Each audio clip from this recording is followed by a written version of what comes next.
Welcome back everyone to the Drive Syncer project. In the previous video, we built a couple more functions in the tracker implementation over here.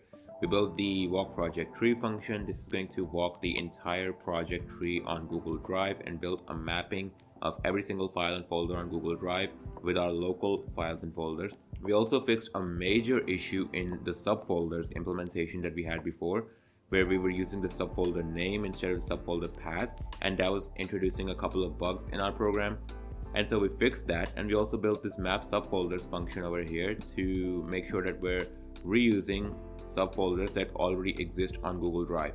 Now we're like 80 to 90% done with this new sync algorithm that we've been building for the last couple of videos, but there's still a couple of more things that we need to implement. So right now we use the walk project tree function and the should upload function over here to check whether we should upload new files or not, right? To upload new files that have not been uploaded yet. But we're not overriding any files. Even though we use the should upload function over here to compare the file checksums and see whether we should upload the file or not, we're not overriding the file. We're creating a new file. We're uploading a new file in its place, right? If the checksums don't match over here, then we'll get should upload equals true, right? And then we'll upload the new file over there instead of overriding the existing file on Google Drive. So that's one thing we need to fix. We need to overwrite existing files with new changes instead of creating new duplicate files, right? That's one thing. And the second thing is we need to delete ghost files. Now, ghost files are basically just files that have been left on Google Drive, but they don't have a replica on our local machine. So basically, if I upload my entire project over here to Google Drive, and then let's say I delete a couple of files over here, right? They would not get deleted on Google Drive, not with our current implementation. They would just end up being ghost files that just sit in the project on Google Drive, not doing anything at all, right? And so to fix that, we need to also make sure that we delete ghost files from the project every time we sync. So depending on how much time I have in this video, I'm going to implement all of these things, and hopefully we can keep the video shorter than like 10-15 minutes. I'll try not to go longer than that, but with all that being said, that was my intro. Let's get started. First thing I'm going to do is just make sure that everything in my Google Drive is empty and we're starting fresh. I'm going to upload everything to Google Drive. Okay, and since my Google Drive is empty right now, this is going to upload every single file and not skip anything. So we're going to let that run for a bit. The first thing we're going to implement is overriding existing files.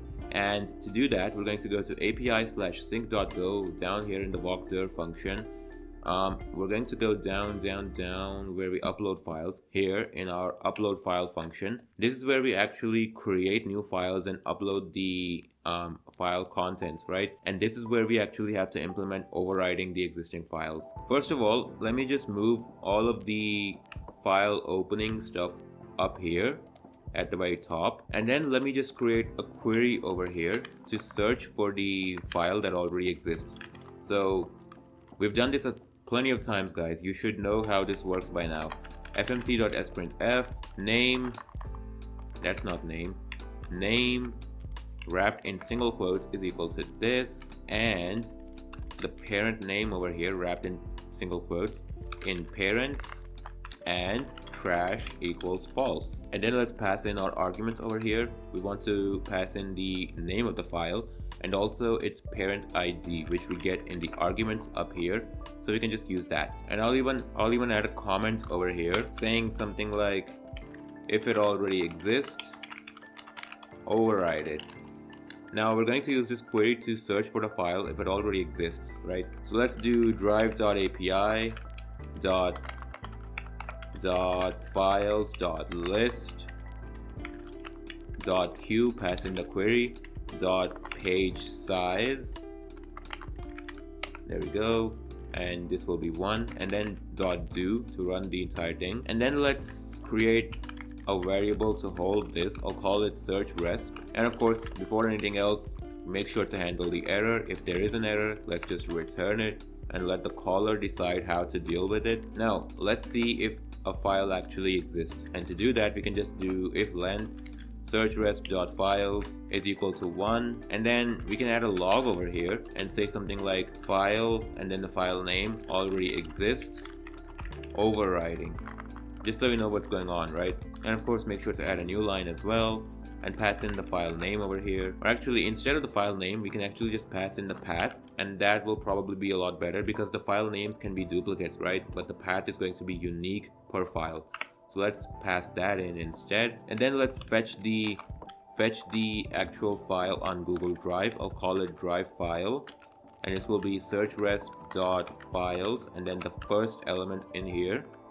And then let's create a new file with new metadata. This will be a reference to drive.file, and this will just be empty over here. And then I'll say if _error equals drive.api.files.update, and here we need to pass in first of all the file ID of the file we're trying to update. So that, I guess, is going to be drivefile.id, and then we need to pass the new metadata of the file, and that's just going to be new file, right? We're not changing any of the metadata, so this is just an empty drive.file struct over here because I'm not changing any metadata. I don't want to change any metadata. I just want to update the file contents, right? Like the raw bytes in the file. So we're going to pass in media f, that's the file that we have open up here. And then we'll say .do to run the entire thing, and we'll say if error does not equal to nil, then for now I just want to print the error on screen, not log it, but just print it.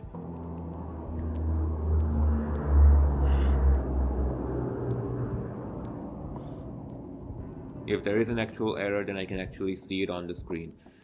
And we'll also return the error. There we go. And then over here, if everything went smoothly, we'll just return nil. Otherwise, over here, if the file doesn't exist, then we'll just create a new one, right? We'll create the file metadata, we'll upload it on Google Drive and everything, just like we did before, right? But if the file already exists, then we're going to update the file contents directly, right? We're going to overwrite the file. And that's pretty much all we need to do to implement the overriding functionality. And by the way, the project upload is already finished that we started at the beginning of the video, and all of the stuff over here has been updated. Let's actually do some testing over here. Let's try to upload the entire project again and see if it works perfectly or not. Now, since we have changed pretty much nothing in this application except for the synced and tracker files, I guess, it should not upload any new files except for the sync.go file because we actually added some new code over here, right? In this upload file function. And you can already see it says file sync.go over here already exists, overriding. And we can actually go over to the project on Google Drive in API sync.go and see if it actually did that. So this is the sync.go file, this is the code over here. If I keep scrolling all the way down to the upload file function, you can see it actually added all of the new code over here as well, right? Maybe I should zoom in so you guys can see. Oops, I think I just zoomed in a bit too much. But yeah, you can see that in the upload file function over here, it added all of the new code as well that we just wrote literally just now, right? Is that not amazing? So as you can see, overriding files works. You can literally make changes to the files over here, and then you can upload the project onto Google Drive, and it's going to overwrite the files with the new code that you've written. So this is amazing, and we've already done like some of the work over here. Now, the next thing I wanted to build was functionality to delete ghost files.